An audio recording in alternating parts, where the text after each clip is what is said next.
Hola, ¿qué tal?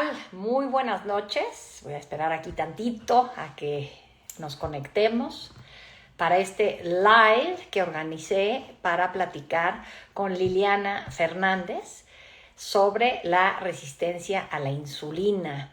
Ahorita que se nos conecte Liliana, le hago la invitación.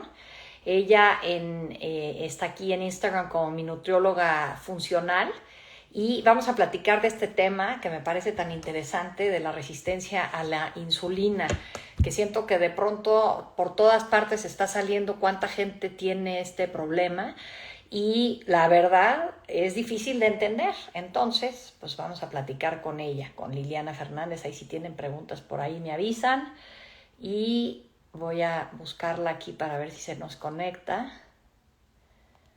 Que les digo que su cuenta es mi nutrióloga funcional. Por si la quieren seguir, aquí está. Entonces aquí la voy a esperar a que se nos conecte para platicar de pues, este tema donde entiendo que aquí está ya, ya conectada Liliana y supongo que no tardarás en que ahí estás, en que te puedas conectar.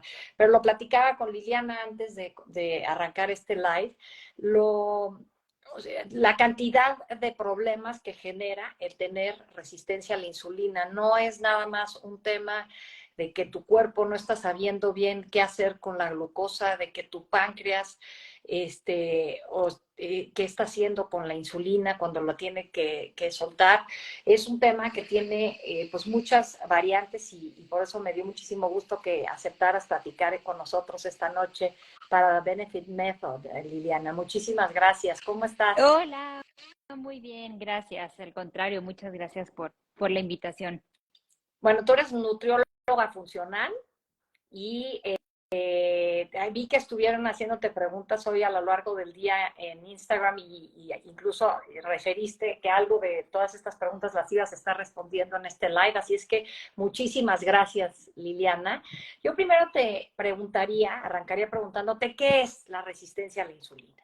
Este concepto es súper importante que sí se entienda desde ahorita, porque hoy en día escuchamos todo, es resistencia a la insulina, es resistencia a la insulina. Entonces ya no sabemos, ¿no? O sea, tengo, no tengo, es moda, no tengo moda. Entonces, súper fácil. Es una condición metabólica en la que el cuerpo no puede metabolizar los carbohidratos, ¿no? Eso es como que a grandes rasgos te voy a explicar un poquitito más de manera metabólica cómo pasa, porque luego la gente no lo entiende. Imagínate que mi mano, esto es una célula, ¿sale?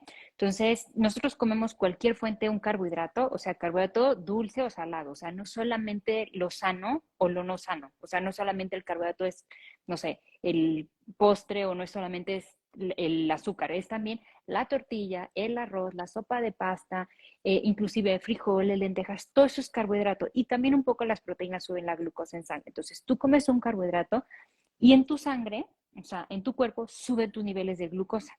Entonces, esa es la famosa azúcar que te sube en sangre y alguien tiene que meter esa glucosa que está en tu torrente sanguíneo adentro de la célula. Para que esa glucosa pueda entrar adentro de la célula, hay pequeños receptores que permiten la entrada. Entonces, en este pequeño receptor se pega la insulina, que tu cuerpo lo produce a través del páncreas, entonces se pega la insulina, se puede abrir la célula y puede entrar la glucosa. No sé si lo dije demasiado No, largo y no se entendió, pero en resumen, tú son comes. las células, la energía de los carbohidratos necesita entrar esta energía a las células. Y Exacto, y la no insulina es quien entra. lo permite.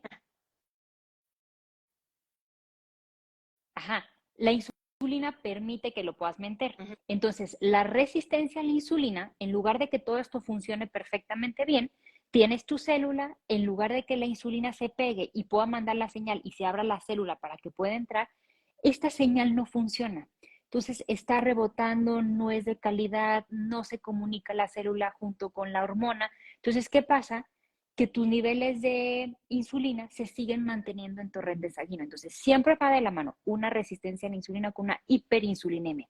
Y después, o sea, se va subiendo mucho la insulina, llega un momento donde estuvo mucho tiempo la insulina arriba, que después el cuerpo deja de producir insulina y después ya se convierte en una diabetes. Entonces, segura es la pregunta que todo el mundo se ha de hacer. ¿Es diabetes? ¿No es diabetes? No es diabetes, o sea, resistencia a la insulina no es diabetes, pero digamos que es un paso antes de que te dé diabetes. Toda diabetes tipo 2 primero iniciaron con una resistencia a la insulina y después de la resistencia a la insulina, años mal controlada, no es como que ahí tengo resistencia a la insulina, me hacen unos tacos y mañana me dio diabetes, años mal controlada, después se puede convertir en una diabetes. ¿Y naces genéticamente con resistencia a la insulina o puede provocarse, por ejemplo, por sobrepeso o otro tipo de circunstancias metabólicas? No naces con resistencia a la insulina, tú puedes nacer, por ejemplo, con una diabetes tipo 1 porque esa es una falla genética y autoinmune, eso sí, un tipo de diabetes sí. La resistencia a la insulina no, sí puedes nacer con cierta predisposición o cierta intolerancia a estos receptores hormonales. Y conforme va pasando el tiempo, hay un proceso que se llama inflamación crónica de bajo grado. Entonces no es lo mismo, un día comiste mal o más carbohidratos y no pasa nada, pero si pasan 2 días, 3 días, 4 días, 20 días y durante mucho tiempo tus niveles de glucosa estás tú sobre trabajando ese páncreas y lo trabajas y lo trabajas y lo trabajas, llega un momento donde esto cada vez va empeorando y es cuando ya se da de la condición. Respondiendo a tu pregunta, no es como que naces un recién nacido trae resistencia a la insulina, es una enfermedad crónica, por eso se llama, es una enfermedad crónica de bajo grado, porque es poquito todos los días lo que se va inflamando hasta que empiezas con una enfermedad. ¿Y qué debes de hacer? Ya que sabes que, bueno, uno, ¿cómo sabes? Primero, mejor sí. ¿Cómo sabes que tienes resistencia a la insulina? Hay muchos parámetros, los principales o la forma más adecuada de tu poderlo valorar es a través de estudios de sangre, ¿sale? Hay muchos también que se pueden valorar. El principal y el que a mí más me gusta, el que es mucho más específico, se llama Quantos RI. Quantose se escribe con Q, Quantose RI. Mide la insulina y la interacción con ácidos orgánicos y con o sea, con unos metabolitos y te lo van a graficar. O sea, está muy padre la gráfica porque el paciente ve si hay resistencia o no hay resistencia a la insulina. Tú como médico o profesional de la salud también es muy fácil leer el estudio, pero lo que tiene importante es que como mide estos ácidos grasos, y es un ácido orgánico y 2 ácidos grasos, lo que mide es que mide como más a nivel celular. ¿Sale? Entonces, sí te dice resistencia a la insulina o no. Otro ejemplo, Un estudio de sangre. en sangre, 12 horas de ayuno y así lo pides en el laboratorio. ¿Cuánto CRI? Muchos laboratorios ni siquiera lo conocen o mucha gente no lo conoce. No es invasivo, no es de tomarte la curva, o sea, es un piquetito de sangre. ¿Cuánto cuesta? Alrededor de 1,000 pesos. Antes era mucho más caro y sabes que se ha puesto un poquito más de moda ese estudio, se ha mandado más. Y económicamente antes estaba como en, te estoy hablando unos 5 años, como en 3,500 pesos y ya está alrededor de 1,000 pesos. Ese es como el diagnóstico, o sea, de oro, o sea, el más asertivo es justamente eso. Otro es uno que se llama índice OMA, que tú mides glucosa, insulina y tú sacas una fórmula. Entonces, glucosa por insulina entre 405 y te va a dar un factor. Entonces, ese factor que te da, idealmente tiene que ser abajo de 1, ¿ok? De 1 a 2 es sugestivo a resistencia a la insulina, de 2,1 o 2,4, dependiendo de la persona, ya es resistencia a la insulina. Entonces, ese también en sangre, glucosa e insulina. Hay otros parámetros un poquito menos específicos, pero pues ahí también tiene que ver mucho la parte clínica. Oye, llegó un paciente y o no tengo todos esos estudios, no te puedo diagnosticar. Digo, sí se puede con triglicéridos elevados, también es un factor de resistencia a la insulina, HDL, que es tu colesterol bueno, que lo tengas bajo, es otro factor. O sea, son parámetros que también pueden estar afectados. Entonces, tú sí tienes como un check-up que, aunque no tengas esos dos parámetros, puedes tú también darte una idea. Circunferencia de cintura en mujeres arriba de 80 centímetros, en hombre de 90 centímetros.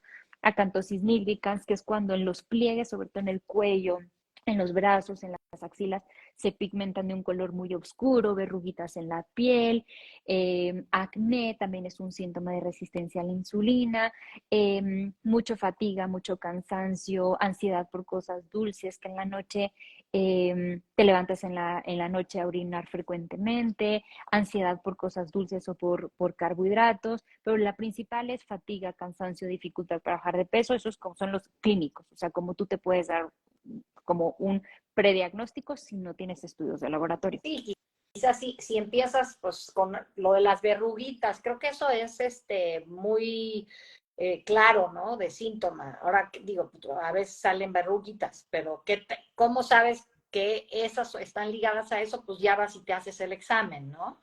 Sí, y hay verrugas que también son por un virus, ¿no? No decir, ay, tengo una verruga, tengo resistencia a la insulina. No, pero es un cuadro clínico que vas juntando puntos. Oye, mi perímetro abdominal es arriba de tantos centímetros. Tengo sobrepeso, tengo obesidad, tengo familia con diabetes, tienes todos los síntomas y tienes verrugas. Y dices, sí, creo que entro perfectamente bien aquí en el cuadro.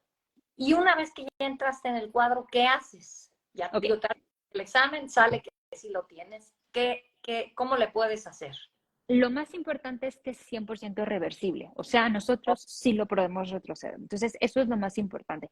Años mal controlados se convierten en una diabetes. Inclusive hay veces que teniendo diabetes también lo puedes revertir, ¿no? Hay que ser muy positivos, sí lo podemos revertir, pero aquí hay dos cosas que se heredan. La genética, hay veces que nadamos contracorriente con la genética, hay genéticas que cuestan muchísimo trabajo y también los hábitos se heredan, ¿no? Entonces, gente que está acostumbrada toda la vida a desayunar café con leche y el pan dulce, comer con tortilla, eso es lo que más cuesta trabajo. Entonces, a ver, yo ya tengo un diagnóstico o no tengas un diagnóstico de resistencia a la insulina, todos tenemos que hacer cambios, porque la resistencia a la insulina está ligada con muchísimas condiciones metabólicas, no es nada más la diabetes, como que eso es lo que más asusta a la gente, pero con muchísimas cosas, estado de ánimo, cambios de humor, predominio de algún andrógenos o de algunas hormonas sexuales que estén desbalanceadas, fatiga, dificultad para concentrarte, pérdida de la memoria, neblina mental,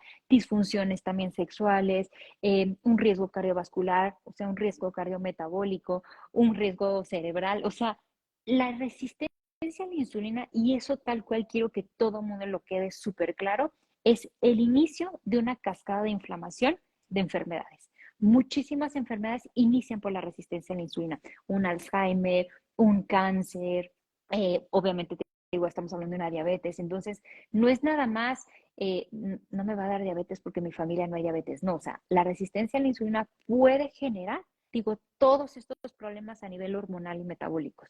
Sí, no es solamente la diabetes, es pues hasta como dices, enfermedades mentales y otro tipo de enfermedades.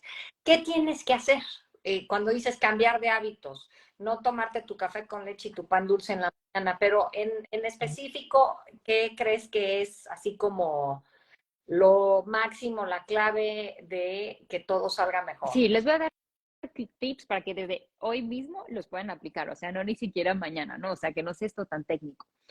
Número uno, hacer solamente 3 comidas al día. Anteriormente, o sea, la nutrición va evolucionando y se va estudiando y, ay, es que a mí mi nutrióloga me puso una dieta de 5 comidas. Sí, hace 10 años se utilizaban ese tipo de dietas, ¿no? O sea, se va actualizando rápido porque cada vez se va estudiando un poquitito más. Entonces, número uno, solamente 3 comidas principales. Todo el día estar haciendo ese snacking o todo el día estar haciendo snacks, comiendo, aunque sea algo súper saludable, unas almendras, un pepino, una jícama, es insulina que tu cuerpo está generando. Oye, pobre páncreas, imagínate estar 24 horas al día trabajando, lo estás sobreestimulando. Entonces, 3 comidas al día, idealmente empieza a comer, o sea, empieza tu día y las primeras horas ya desayunar. O sea, si te despertaste 7 de la mañana, desayunas 7, 8 de la mañana. Ay, Come temprano. a mí no me da hambre temprano, me paro, pero no me da hambre.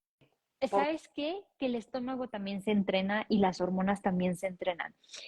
Digo, ese es otro tema y si quieres luego detalle un poquito más porque creo que quiero abarcar mucha información. Si quieres luego platicamos un poquito cómo hormonalmente también te puede afectar. Pero bueno, a grandes rasgos, hablando de la resistencia a la insulina, tratar de desayunar hasta donde puedas lo más temprano posible. También comer temprano y cuál es también el objetivo, cenar temprano. Si Sí. tú cenas temprano, tienes una ventana de ayuno nocturno mucho más grande. El que tú por lo menos hayas cenado 3 horas antes de dormir, ya hiciste totalmente digestión y ya tus niveles de glucosa también en sangre en la noche van a ser estables, no vas a hacer picos, no tienes una subida muy alta y por lo tanto todo lo que sube tiende a bajar. Por eso las personas que, por ejemplo, en la noche se despiertan porque con ganas de ir al baño, insomnio, porque siempre a las 3 de la mañana me levanto. Ahí checa tu glucosa, puede ser una hipoglucemia, puede ser que en la noche subió tu glucosa 2 horas antes de cenar y a las 3 de la mañana, ¡pum!, te dio una hipoglucemia. Entonces, número uno, hablando, en resumen, hablando horarios, cenar temprano, por lo tanto hay que comer temprano y hay que desayunar temprano. Solamente 3 comidas al día. En esas 3 comidas siempre incluir fibra y siempre incluir proteína y siempre incluir grasa. Los carbohidratos, no hay que tenerles miedo a los carbohidratos. No, yo no hago campañas en contra de los carbohidratos, son maravillosos, tienen muchísimos beneficios, pero hay que saber moderarlo. Si tú ves tu plato, tiene que haber proporción, no tiene que predominar el carbohidrato. La fruta, más el pan, más la avena, más, y un huevito, ¿no? Y son 4 carbohidratos por una proteína. No, no, no, no. Lo que tenemos que hacer es una verdura, un cereal, una grasa, una verdura. O sea, tiene que haber como esa armonía entre las cantidades de cosas que tú estás haciendo. Desde el desayuno, como que socialmente en la mañana, hasta luego mis pacientes que les mando, y es como, ¿cómo desayunar una calabaza asada? ¿Y cómo voy a desayunar? Es que desde la mañana hay que comer verduras en la comida y en la cena. Y proteína y grasa, o sea, siempre que esté equilibrada la comida. Oye, de moda que con esta chava bioquímica francesa, que antes de las comidas tomas una cucharada de vinagre para evitar picos de glucosa. ¿Eso tiene algún efecto para este tema de la insulina? ¿Qué piensas? Sí, totalmente. No, esta mujer es bárbara, o sea, lo que ha hecho, bueno, desde mi punto de vista, ha dado información 100% digerida y realmente es un cambio en la percepción de la gente o sea, sobre la glucosa, ¿no? Como que antes se hablaba de, nunca comes fruta en solita, siempre mezclarla con una grasa, pero como que se hablaba muy esporádico, como que ella fue un parteaguas que mucha gente hizo conciencia por sus redes sociales y las gráficas. Entonces, sí, la verdad es que sí, increíble, Muy bien, ¿no? increíble Ujú. el trabajo que ha hecho. Y totalmente sí ayuda el vinagre de manzana. Hay artículos y evidencia científica. No sé si tú quieres también compartir algo de información. O no sé, yo tengo artículos, pero artículos científicos, metaanálisis que se han hecho sobre el vinagre de manzana y sí hay evidencia científica. Sí, lo único El ácido málico que genera que puede disminuye. que le quema el esófago. Ahorita te digo qué pasa ahí. Pero sí disminuye la absorción de los carbohidratos. Estamos hablando de un porcentaje considerable. Entonces, es por el ácido que tiene, idealmente que sea fermentado, que no sea en cápsulas. A mí no me gusta, yo he visto con mis pacientes que no funciona igual en cápsulas o tabletas. Como ya trae un proceso, llega a perder cierta cantidad del ácido que tiene. Entonces, siempre es mejor así. La gente que les quema, ahí lo que está pasando es que tiene que reparar primero intestino y esófago.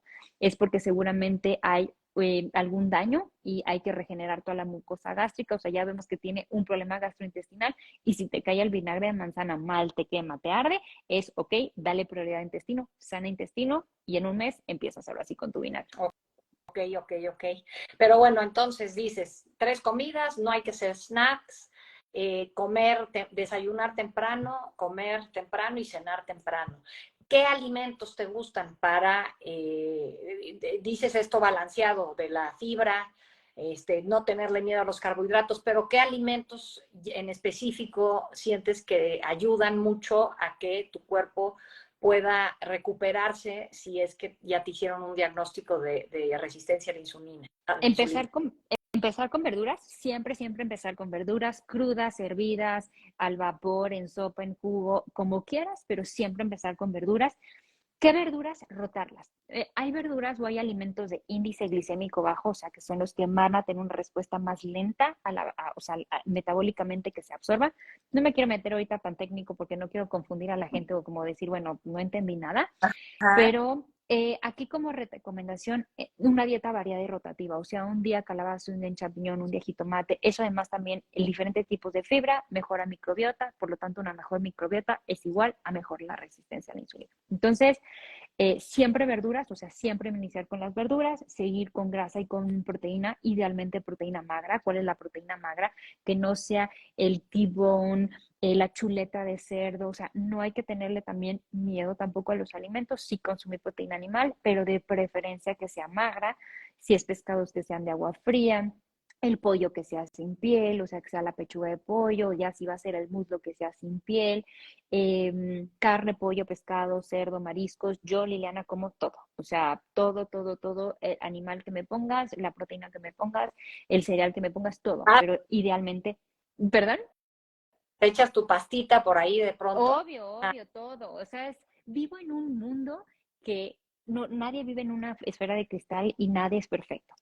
Pero si sabemos, siempre predominan las verduras, proteína magra, y si un día te comes como acompañamiento una pasta, una papa, un camote, no pasa nada, no te apaniques, ese día cómetela y disfrútalo. No todos los días vas a comer sopa de pasta, otros días van a predominar otros carbohidratos.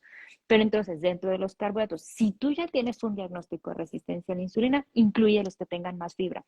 Frijoles, lentejas, garbanzo, quinoa, amaranto, avena, los que tienen más fibra y quita los refinados, arroz blanca, pasta blanca, eh, o sea, todos los que son blancos, o sea, refinados, eso, pan blanco, trata esos de disminuirlos. Es muy diferente a alguien preventivo por salud que a alguien que ya tiene resistencia a la insulina. A ver, si ya tienes resistencia a la insulina, a ver, lo que les digo a mis pacientes, no es como que toda la vida vas a olvidarte de la pasta, no, pero a ver, por lo menos dedícate un mes, baja esa inflamación, que es una inflamación crónica de bajo grado. Entonces, si todo está tan inflamado, tus receptores están inflamados, ¿qué tenemos que hacer? Darle un descanso, dar una desinflamación. Puedes apoyarte de suplementos, medicamentos, adaptógenos. Si quieres, ahorita detallamos un poquitito de eso. A lo mejor si la gente quiere llevarse algo más tangible, apóyate cuando lo necesitas. Tarde o temprano, el objetivo va a ser retirar ese apoyo, suplementos, medicamentos, lo que estés tomando, y después con pura alimentación y estilo de vida te puedes controlar. ¿qué suplementos o qué medicamentos? No, más bien, ¿y qué medicamentos recomiendas y cuándo? Porque me imagino que no, o sea, o sea, no es para todo mundo, ¿no? Sí, mira, aquí es un poco controversial porque es como, a ver, como eres nutrióloga funcional y me estás diciendo que medicamentos, la gente cree que decir nutrióloga funcional es vuélvete hippie y con qué plantas lo voy a sanar. O sea, sí, te ayudan muchísimo los suplementos. El objetivo es tratar de evitar en lo mayor posible los medicamentos. Eso es un hecho. O sea, el enfoque funcional es encontrar la raíz del problema. Un ejemplo, se está quemando una casa. A ver, no empieces, no, uy, no, el extintor es tóxico y no, si yo lo respiro eso, me va a dar alergia. Apaga el fuego. Después investigas o luego ves qué pasa, pero si algo se está incendiando, en ese momento apágalo. Eso es un poco con la resistencia a la insulina. A ver, hay grados de resistencia a la insulina. Imagínate que tú tienes un Quantos con un 65, 63 para arriba ya es resistencia a la insulina. Si tengo en 65, a lo mejor te puedes evitar el medicamento y ahí sí empezar con suplementos que ahorita les platico, estilo de vida y lo manejas perfecto. A ver, un cuantos de 110, una insulina basal en 35, o en, no sé, sí, en 30 a 40, una glucosa en ayunas en 110, o sea, un índice OMA arriba de 5. No preguntes, tómate el medicamento más el otro medicamento más el suplemento. Entonces, ahí es donde digo, ¿recomiendas medicamentos? Sí o no, dependiendo del caso. ¿Cuánto pesas? Oye, es que llevo a dieta 3 años, no puedo bajar de peso. Y tú con tus, ¿no? Medicina homeopática. No, no, o sea, no tengo nada en contra de la homeopatía, pero vea la medicina. Digo, para eso también está la medicina. Hay que utilizarla cuando sea necesario. Claro. ¿La metformina sirve? Exactamente. Realmente el medicamento por excelencia de primera línea, lo que hacen todos los médicos es la metformina. O sea, justamente la forma en la que tú este medicamento, como les expliqué al principio, tienes la célula, tienes los receptores hormonales, o sea, los receptores donde se va a pegar la insulina y justamente los receptores los vuelve mucho más sensibles. Entonces, eso es a grandes rasgos lo que hace, es el medicamento de primera línea de todo médico. ¿Tiene efectos secundarios? Sí, disminuye la coenzima Q10, depleta niveles de complejo B, principalmente B9, B12, ¿ok? Tiene sus contras, sí, pero vamos a poner una balanza. A ver, ya les puse a este paciente o una mujer, ¿no? Si quieren, no nos vayamos al extremo. Ovario poliquístico, anovulación, o sea, lleva 6 meses que no le baja, tiene acné, tiene resistencia a la insulina, tómate la metformina. O sea, sí, Al mismo tiempo puedes suplementarte con coenzima Q10, con folato, con B12 metilada para evitar los efectos secundarios. Esa sería la mejor estrategia. Pero por lo menos unos 3 meses, en 3 meses repites estudios de laboratorio. Si está maravilloso, bajas a la mitad de la dosis y después ya la quitas. O sea, no estoy peleada con el medicamento, pero fuimos haciendo esos cambios. Entonces, metformina, sí, ese te digo, es el por excelencia. Davex, glucofaje son como que los nombres comerciales de ese medicamento. Uh-huh. Y luego hay una hierbita o planta, berberina y valletilla, ¿no? ¿Sí sirven también? Sirven. Hay un artículo, está padrísimo. También te digo, no sé si tengas así como un blog donde quieras compartir artículos o algo, con todo gusto te los puedo compartir. Mm. Le llaman la metformina natural. Lo que hace la berberina exactamente es una hierba china y tiene efectos a nivel celular, ¿vale? Entonces, tiene exactamente el mismo beneficio que la metformina, pero lo que tienen los suplementos es que no van a tener los efectos secundarios, o sea, no depletan complejo B, no depletan la coenzima Q10, pero el tiempo de acción es mucho más lento. Tú te tomas la metformina, al día siguiente tú ya empiezas a notar cambios, tú tomas la berberina y va a tener mucho más tiempo. Repito, es este paciente que estamos en ese grado, sabes que empiézate con el medicamento y después hacemos una transición a berberina. Puedes tomarlos los dos al mismo tiempo, también es una opción. Puedes tomarlo. Y hay otros también, hay otros suplementos. Por ejemplo, el picolinato de cromo también ayuda muchísimo. Dosis mínimo, a mí me gusta 800, 1000 microgramos. El ácido alfa-lipoico, que también es un súper antioxidante, dosis desde 600 a 1200 miligramos. Omega 3 es para mí de los básicos porque lo que hace es un antiinflamatorio. Estamos hablando que es una inflamación crónica de bajo grado. Entonces, todo está relacionado con una inflamación a nivel celular. ¿Qué tenemos que hacer? Disminuir esa inflamación a nivel celular con el omega. Dosis, así lo mínimo siendo super barco, 2 gramos, idealmente 4 o inclusive hasta 5 gramos. De 5 gramos hacia arriba, hasta tienes ligeramente un efecto diurético. Entonces, si tienes sobrepeso, retención de líquidos, hasta te va a ayudar maravilloso para eso. Evidentemente ayuda a tu perfil lipídico. Entonces, estamos hablando que la resistencia a la insulina no es una persona fit, ultramarcada, pero ay, qué raro, salió en mi resultado porque una verruguita me salió resistencia a la insulina. No, alguien con resistencia a la insulina seguramente tiene sobrepeso, seguramente tiene problemas metabólicos, seguramente entonces eso también te ayuda a los suplementos, a ayudar a corregir todos efectos secundarios, o sea, como todos esos segundos efectos, síntomas que están relacionados con la resistencia a la insulina, problemas del sueño, o sea, todo esto que platicamos ahorita en un inicio. El magnesio también es maravilloso, mínimo 250 miligramos hasta 400, 1000, 1200, depende de la forma, idealmente glicinato o bisglicinato de magnesio. ¿Qué otro de mis suplementos de mis básicos? Coenzima Q10 es un super antioxidante, NAC, que es un precursor del glutatión, también ese es un súper, lo mismo, es un antioxidante que nos va a ayudar a toda esta parte metabólica. A ver, espérate, Liliana, ya me estás diciendo muchas cosas, llevo como 10 suplementos, ¿y con cuál empiezo, no? A ver, ¿no? Vamos a aterrizarlos. O el rey de todos. Exacto. Vamos, yo creo que a poner prioridades. Número uno, ¿cuáles son, además de tu resistencia a la insulina, cuál es tu padecimiento que estás teniendo? A ver, tengo resistencia a la insulina y ovario poliquístico. Ah, maravilloso. Entonces, vete a la berberina, vete al mioinositol, que además te va a ayudar a ovular, o sea, porque el mioinositol es un isómero dentro del complejo B, que también te ayuda para la resistencia a la insulina, pero también como efecto secundario ayuda a hormonas sexuales. Entonces, ahí es, ¿cuál sería mi prioridad? Es resistencia a la insulina más que tienes. Ok, más SOP, me iría hacia uno.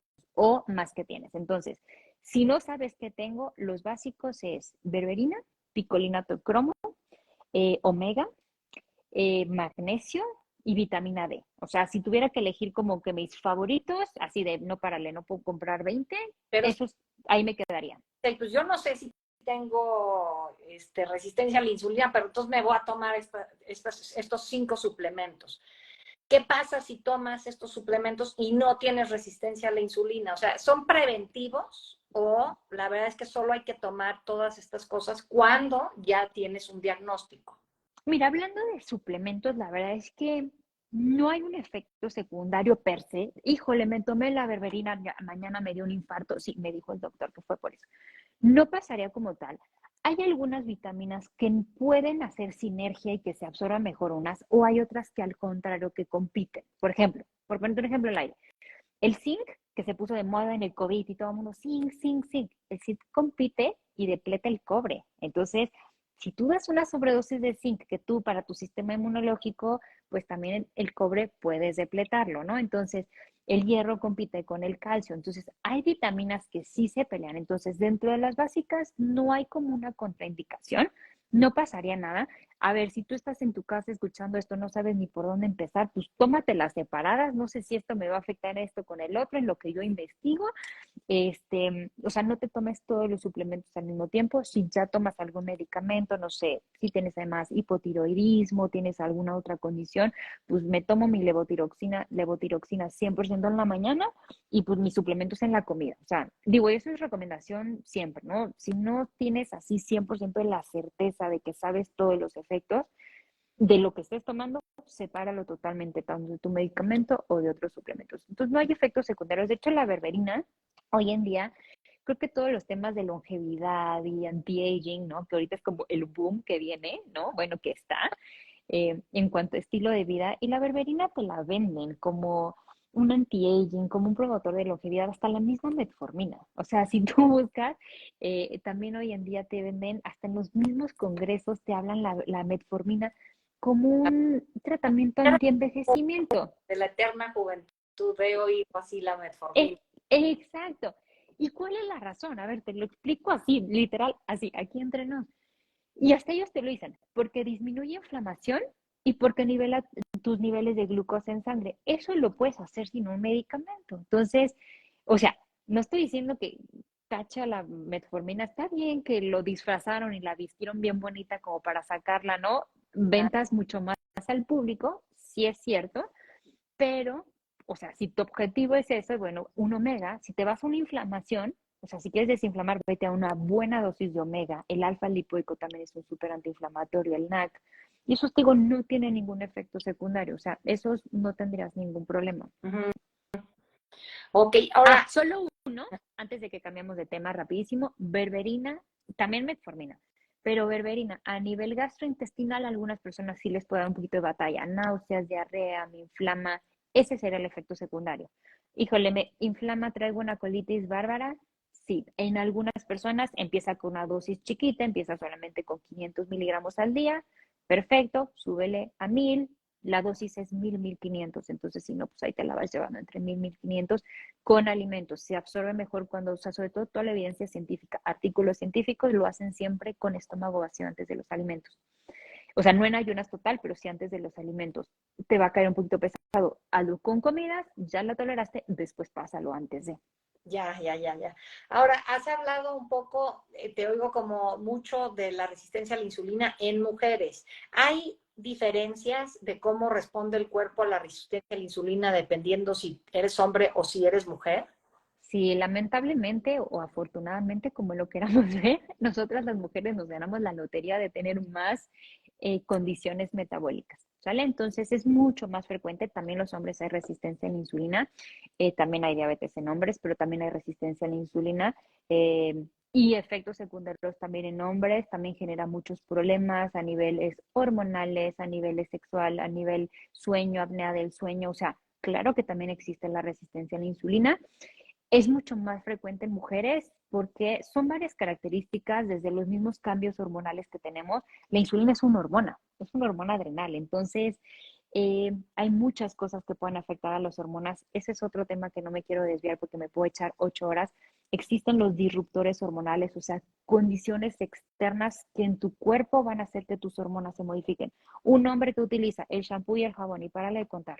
La mujer, bueno, todavía ni sale de su baño, ya se puso el shampoo, el acondicionador, el jabón de la cara, el de los ojos, el de la cara, el del otro, el acondicionador, el rizos perfectos, el perfume en todo tu cuerpo, la crema de la mano, la crema del... O sea, espérate, ya llevo 20 químicos. O sea, desde ahí también se afecta, entonces se llaman disruptores hormonales. Entonces, no me voy a desviar del tema porque ese es un tema inmenso, pero esa es otra característica porque hay mucho más resistencia a la insulina en mujeres que en hombres, por esa condición de los disruptores hormonales, que las mujeres estamos mucho más expuestas. Digo, y hasta la pintada del pelo, todo lo que nos hacemos. Exactamente, exactamente. Entonces, y hormonalmente, ¿no? Las mujeres somos hormonas y somos totalmente cíclicas. Los hombres tienen mucho más testosterona que las mujeres, su metabolismo es mucho más eficiente, tienen más masa muscular. Entonces, ellos tienen mucho más capacidad también, mucho más facilidad para que ese metabolismo pueda funcionar. Entonces, esas son las dos razones. Y veía por ahí que había preguntas de resistencia a la insulina en niños. Sí, esta es una súper triste noticia. Sí hay resistencia a la insulina en niños. Yo no veo niños en pacientes, mi especialidad son adultos. Mucho tiempo estuve viendo niños por una pediatra que me lo pidió de verdad, porque no hay prácticamente, bueno, y si existe alguien aquí, por favor, búsqueme una pediatra con enfoque funcional, nutrióloga pediátrica funcional. Te juro que yo no he encontrado. O sea, Con lo importante entonces, que debe de ser, porque siento que digo, el problema de la alimentación empieza desde chicos y me da la impresión de que muchas veces se les da de comer lo que sea para salir del problema y pensando que no va a ser dañino para su salud porque tienen un metabolismo muy rápido y porque están chicos. a ver, yo tengo dos hijas, una de 1 año y una niña de 2 años y medio. La niña de 2 años y medio, hoy saliendo en la natación, me pide una cookie. Y digo, o sea, de que lo escuchó, que sus amiguitos en la gimnasia, en el colegio, bueno, en va maternal, ya llevan cookies, o sea, los niños nacen con eso. Entonces, ¿hay resistencia a la insulina en niños? Sí. Sí hay resistencia a la insulina, lamentablemente. Anteriormente había dos tipos de diabetes, la que se llamaba la diabetes infantil y la diabetes ya de adultos. Ujú. Infantil era porque ya nacías con eso, porque antes se creía que un niño no iba a tener una diabetes tipo 2. Hoy en día ya no se llama diabetes infantil. ¿Por qué? Porque también ya se llama una diabetes tipo 1, que es con la que naces genéticamente, o la diabetes tipo 2, porque un niño puede nacer, o sea, sano, pero puede iniciar una diabetes tipo 2. Así de sencillo, ¿cuántos niños ves gorditos? O sea, y no es el gordito bonito que dices, ay, sus cachetes preciosos. O sea, hay niños con obesidad. Estamos hablando de niños de 5 años, niños con obesidad de 5 años. O sea, no es la grasita sana, preciosa de los niños. O sea, hay niños con obesidad. Evidentemente, la obesidad es un parámetro de resistencia a la insulina. No sé qué más, ya se nos acabó la media hora que te pedí, Lilian, pero no sé si hay algo más que con lo que quieras cerrar para que estemos en el aire este tema que es tan, pues yo siento que es de los más complejos de las enfermedades metabólicas. Sí, te lo dije, media hora no nos va a dar tiempo ni de una embarradita. Este es un tema inmenso. Mira, o sea, les voy a hacer un micro resumen yo que de cosas que normalmente estas preguntas me hacen. Toda cuestión dermatológica tiene que ver con resistencia a la insulina. Toda cuestión dermatológica, el acné, o sea, de adulto, de puberto, vitiligo, psoriasis, toda enfermedad que tenga que ver también con la piel, o sea, dermatológica, voltea a ver que no haya resistencia a la insulina. Entonces, también ese es un foco rojo, ¿no? Ok, vete a revisar. Caída de pelo, ¿no? O sea, sobre todo en mujeres, en entradas, en hombres también, digo, tiene que ver con un tema hormonal por andrógenos, pero ¿quién estimula estos andrógenos? La sobreproducción de andrógenos es la resistencia a la insulina. Entonces, o sea, caída de pelo, problemas de piel, fatiga, cansancio, dificultad para dormir, vayan a revisarse. De verdad que es mucho más frecuente de lo que se imagina. De que hay una pregunta que me están haciendo ahorita que estoy leyendo que sí la quiero responder. ¿Qué onda con el Ozempic, el Saxenda? Boom, ¿no? Pregunta que había faltado Sí. aquí. Se puso de moda. Este es un medicamento, como les dije hace unos minutos, yo no estoy peleada con los medicamentos. Hay grandes avances en la ciencia, en la medicina, y los medicamentos son para usarse, no son para pelearlos, no son para panicarnos, pero no nos vayamos de 0 a 100. Pacientes mías, te voy a platicar, describir paciente. Mujer súper delgada, pero que tiene aquí, o sea, el trauma porque aquí tiene esta y ya se quiere inyectar Saxenda porque toda Miami se inyecta Saxenda porque se puso de moda y porque las Kardashian lo pusieron de moda. no lo utilicen para esas cuestiones. O sea, sí tiene como un efecto secundario una disminución de peso, pero no es un medicamento diseñado para bajar de peso. Es un análogo del GLUT1. Entonces, esta es es una parte metabólica que el cuerpo lo genera a través de intestino, a través de hormonas, a través del páncreas, y lo que nos hace es que afecta, este medicamento es un análogo, o sea, funciona igual, entonces afecta o más bien estimula también la producción de insulina, afecta los niveles de leptina y de grelina, que son las dos hormonas que te dan saciedad, te da hambre, modifica el vaciamiento gástrico, entonces también te da menos hambre porque se vacía tu estómago un poquitito más lento. Entonces, pues suena maravilloso, pues perfecto, me quita hambre, me quita ansiedad, si me baja de peso, mejora hormonas, sí, pero no lo estás haciendo tú. Es un químico que está estimulando tu metabolismo. ¿Qué es el problema con que lo haga ese químico un ratito? Porque es un medicamento que no se puede dar un ratito, no es como que tengo una boda en el fin de semana, lo hice esta semana y lo quito, es un medicamento que empiezas a pocas dosis, es un medicamento que se inyecta, digo, es una aguja muy chiquita, entonces hay personas que ligeramente llega a ser un poco invasivo, se tiene que empezar con una dosis muy chiquita, se va aumentando, excepto el Ribelsus, que ese sí es oral, pero que es exactamente el mismo medicamento, mismo mecanismo, pero ese es el único que es oral, pero todos los demás se inyectan. Tienes que empezar en dosis más chiquitas, poco a poco las vas aumentando, llegas a tu dosis máxima, te mantienes 2, 3 meses el tiempo que sea necesario y después poco a poco también lo vuelves a bajar. Es un medicamento caro, estamos hablando que una pluma 2, 3 mil pesos, 5 mil pesos ya en el mercado negro porque se agotaron en todas las farmacias 6 mil pesos, o sea, es un medicamento caro. Y al final de cuentas, pues lo mismo, no se han visto estudios también efectos secundarios a largo plazo, no hemos visto en 50 años qué pasa, ¿no? Porque es un medicamento relativamente nuevo. Y lo mismo, no te vayas por la vía rápida, ¿no? Todo el mundo me lo pregunta, ¿y qué opinas de eso? Adelante, hay que usarlo cuando es necesario. Ya hice cambios en mi alimentación, ya hice cambios en mi estilo de vida, ya tomé mi metformina, ya tomé mi berberina, todos mis suplementos, no puedo bajar de peso, sigo con una resistencia a la insulina, adelante, éntrale al Saxenda, o sea, no estoy peleada, pero no sea tu SOS, tengo una boda en un mes y me aplico el medicamento con tal de bajar de peso. Claro, sí, sí, sí, sí. O sea, no es, o sea, tampoco es una pastilla mágica. Yo había escuchado que tenía efectos secundarios en tu páncreas, por eso te preguntaba. Es que El estimula la producción de uso, insulina. El páncreas es quien genera la insulina a través de las células beta pancreáticas, entonces aumenta la producción de insulina. Es lo que digo, o sea, químicamente está simulando lo mismo que hace el GLUT, entonces el GLP-1. Entonces hay que tener mucho cuidado que un químico esté haciendo lo mismo que naturalmente tu cuerpo debería de tener. Quitas esa sensación, te digo que modificas las hormonas grelina y leptina, que la grelina es la que te va a dar. tomé un curso de nutrición, que grelina es como el gremlin que te da hambre. Hambre. Leptina es el opuesto. Si lo que quieres es tener alta la leptina, baja la grelina, ¿no? Exactamente. Resistencia a la insulina también se llama resistencia a la leptina. Oh, Entonces, por eso también te da mucha hambre con la resistencia a la insulina.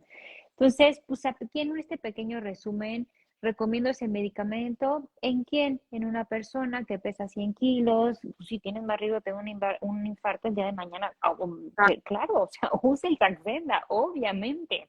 ujú, ujú. Ay, Liliana, pues buenísima tu plática, de verdad, muchísimas gracias por haber accedido a estar en este live. Ya sé que tuviste un día larguísimo, por eso lo tuvimos que hacer a las 8:30 de la noche, que estamos 7, 8. Y gracias a todos los que se unieron aquí en este live para escucharte. Ojalá que pronto podamos hacer otro porque tienes 1000 temas Ay, interesantísimos. no, al contrario, muchísimas gracias por este espacio y bueno, cualquier cosa que necesiten, encantada de la vida, les ayudaré a resolver todas las dudas, preguntas si algo quedó aquí inconcluso. Ahí puse unos aplausos, Valeria Iriarte, que fue quien me recomendó contigo. Así es que muchísimas gracias, Vale, y gracias a todos los que nos acompañaron. Sí, muchísimas gracias, al contrario. Buenas noches. Que estén muy bien.